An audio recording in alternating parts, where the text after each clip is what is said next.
ایران کے اردن پر حملوں میں 2 امریکی فوجی ہلاک، امریکی سینٹرل کمانڈ کی تصدیق۔ حملے میں زخمی 4 فوجی زیر علاج ہیں۔ ایک معمولی زخمی فوجی کو علاج کے بعد ہاسپٹل سے ڈسچارج کر دیا گیا، جبکہ ایک فوجی تاحال لاپتہ ہے۔ سینٹکام کے مطابق رواں ہفتے ایرانی حملوں میں 13 فوجی زخمی ہوئے۔ زخمی امریکی فوجیوں میں لینڈ فورسز کے 10 اہلکار اور 3 نیوی کے اہلکار شامل۔ ایرانی فوج نے شمالی بحرہ ہند میں امریکی بحری جہاز پر کروز میزائل داغا۔ وہ شہر کے اوپر امریکی MQ-9 ڈرون مار گرایا۔ بحرین میں امریکی ڈرونز کا ڈیپو اور مصنوعی ذہانت کا مرکز تباہ کر دیا۔ قطر میں العدید ایئر بیس پر ریڈار سسٹم اور اسٹریٹجک فضائی ایندھن فراہم کرنے والے طیاروں کو نشانہ بنایا گیا۔ کویت میں فوجی مراکز، واٹر پلانٹ، بجلی گھر اور توانائی یونٹس کو نقصان پہنچا۔ کویت انٹرنیشنل ایئرپورٹ پر فلائٹ آپریشن معطل ہو گیا۔ ترجمان کویتی وزارت کا کہنا ہے کہ متعدد ایرانی بیلسٹک میزائل اور ڈرونز کو فضا میں ہی تباہ کر دیا گیا۔ ایرانی پاسداران انقلاب نے قطر میں قائم خطے کے سب سے بڑے امریکی فوجی اڈے العدید ایئر بیس پر میزائلوں اور ڈرون سے سنسنی خیز حملے کا دعویٰ کیا ہے۔ ایرانی فورسز کے مطابق اس اچانک حملے میں امریکی اڈے کا لانگ رینج ریڈار سسٹم اور فضائی ایندھن فراہم کرنے والے کئی اسٹریٹجک طیارے تباہ ہو گئے۔ تاہم قطر کا کہنا ہے کہ اس کے فضائی دفاعی نظام نے چند ایرانی میزائل فضا میں ہی ناکام بنا دیے۔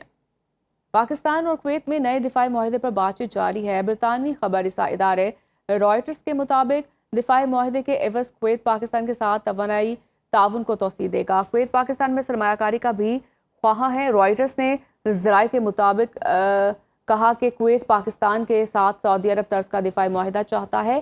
ایران امریکہ حالیہ جنگ میں کویت پر سب سے زیادہ حملے کیے گئے، جہاں ایران نے امریکی فوجی اڈوں کو نشانہ بنایا۔ کویت چاہتا ہے کہ پاکستانی فوج کو کویت میں تعینات کیا جائے۔ جنگی طیاروں اور ڈرون کے ساتھ فضائی دفاعی نظام بھی پاکستانی فوج کو سونپا جائے۔ ایرانی سفیر رضا امیری مقدم نے ایکس پر اپنے پیغام میں کہا کہ پاکستان کی جانب سے کئی ماہ کی ثالثی کے بعد 14 نکات پر مشتمل مفاہمت کی یادداشت طے پائی۔ یادداشت میں فیصلہ کیا گیا کہ مذاکرات 6 ماہ جاری رکھے جائیں گے۔ امریکہ نے مفاہمتی یادداشت کی جو تشریح کی وہ شرائط کے منافی ہے۔ امریکہ نے آبِ ہرمز کے کچھ حصوں پر کنٹرول حاصل کیا تاکہ وہ کچھ حاصل کر سکے جو وہ میدان جنگ میں حاصل نہ کر سکا۔ بالکل واضح تھا کہ ایران منمانی تشریح کو قبول نہیں کرے گا۔ ایران کے بنیادی ڈھانچے کو تباہ کیا جا رہا ہے۔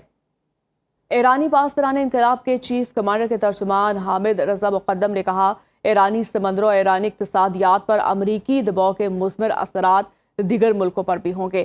یہ اثرات نہ صرف امریکہ بلکہ یورپی ملکوں پر توانائی اور مالیاتی سیکٹرز پر دباؤ کی صورت میں سامنے آئیں گے۔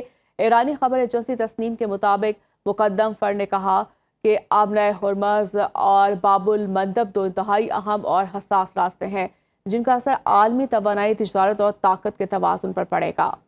ایران نے امریکہ کے ساتھ 1 ماہ قبل طے پانے والے مفاہمتی معاہدے کی ذمہ داریوں پر عمل درآمد معطل کرنے کا اعلان کر دیا۔ ایرانی نائب وزیر خارجہ کاظم غریب آبادی نے کہا کہ امریکہ نے جارحانہ اقدامات کر کے اپنے ہی وعدوں کی خلاف ورزی کی۔ امریکی وعدہ خلافی کی وجہ سے ایران نے اپنی تمام ذمہ داریاں معطل کر دی ہیں۔ دونوں ممالک کے درمیان مذاکرات جاری تھے، لیکن امریکی کارروائیوں نے اعتماد کو شدید نقصان پہنچایا۔ اسی لیے ایران اب معاہدے پر عمل نہیں کر رہا۔